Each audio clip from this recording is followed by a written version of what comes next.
I used to wonder why two people could work for the same company, one make twice as much money.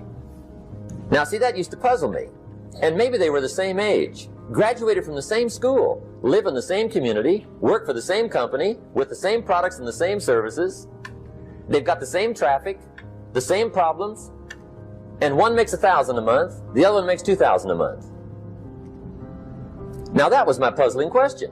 Why would this long list be the same and the money twice as much? I asked, what's the difference between $1,000 a month and $2,000 a month? And I don't mean $1,000 a month, right? I could figure that out. But what makes the difference? Why would one person do twice as well, 3 times as well? Speaking economically. Now, I know there's more than one way to do well. I understand that. But in this little narrow area called compensation, what's the difference? Well, back then, with my faulty thinking, I'm trying to reason it out. I thought, well, maybe time makes some of the difference, right? Some people do better because they have more time. I used to say, Harold ought to be able to do well. He's got a lot of time. If I had all of Harold's time, I could do well. Now, that's got to be dumb, right?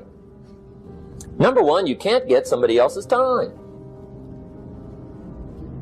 A guy says to me one time, he says, you know, if I had some extra time, I could make some extra money. I said, then forget it. There isn't any extra time.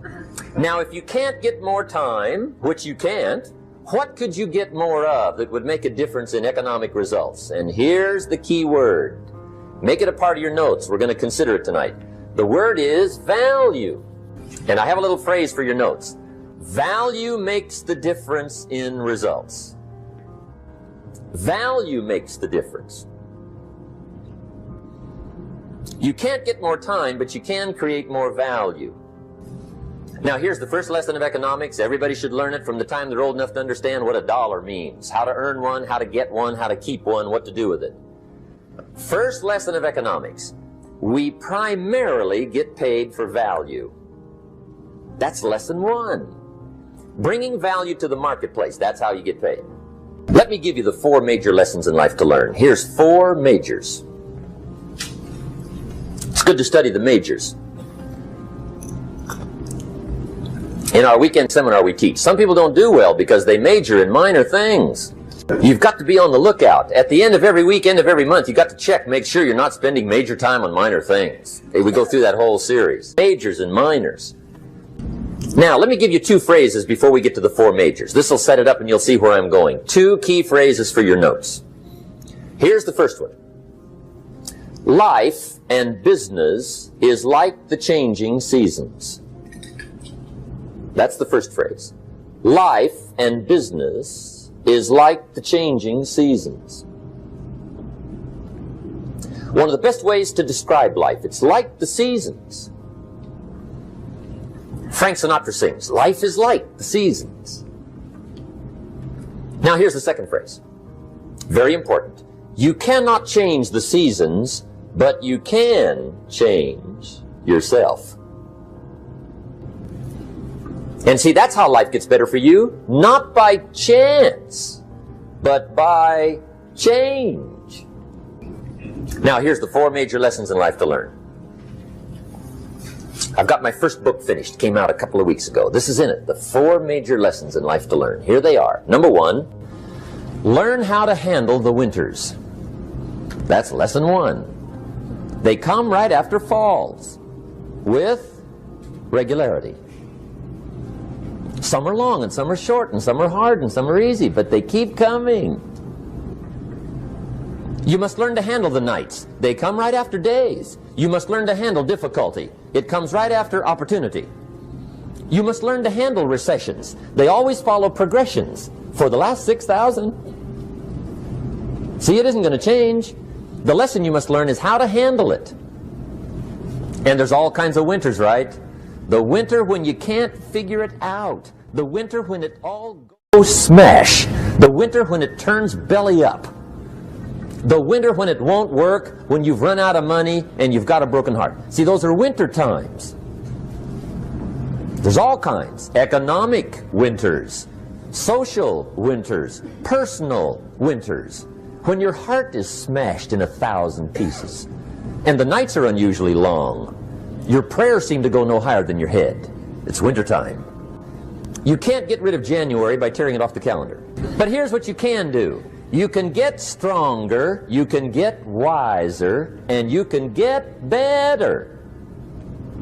The winters won't change, but you can. And that's how life changes for you. See, before I understood, when it was winter, I used to wish it was summer. I didn't understand. When it was hard, I used to wish it was easy. I didn't know.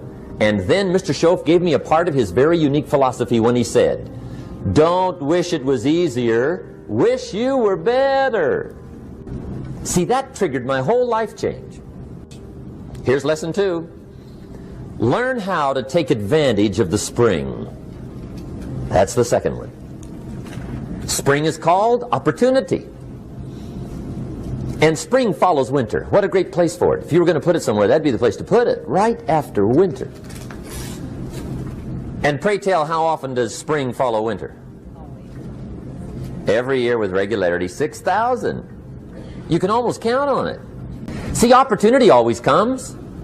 Days follow nights. Isn't that terrific?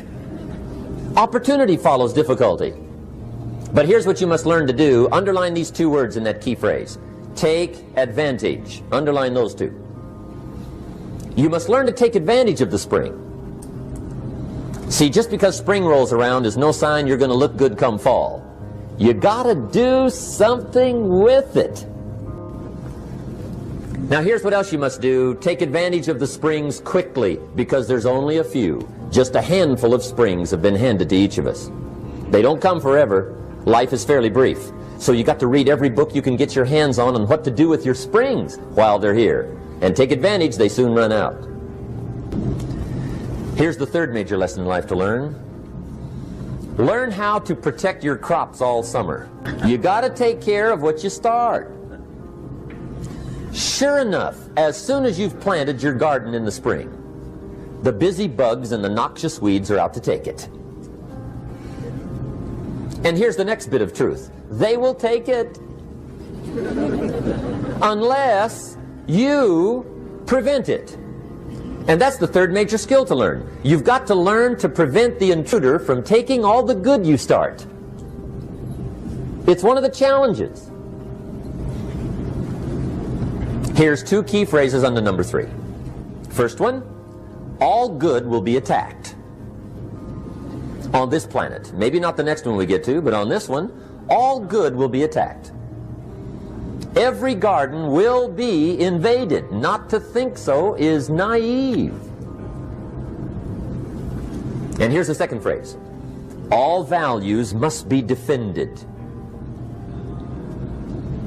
Political values, social values, community values, family values, marriage values, friendship values, business values. Every garden must be tended all summer. Third major lesson. Now here's number 4. Fourth major lesson in life to learn. Learn how to reap in the fall without complaint. Learn to reap come harvest time without complaint. Take full responsibility for what happens to you.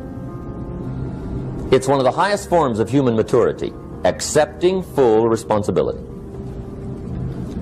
It's the day you know you've passed from childhood to adulthood, the day you accept full responsibility. And another note, learn to reap in the fall without apology. Without apology if you do well, and without complaint if you don't. That's maturity.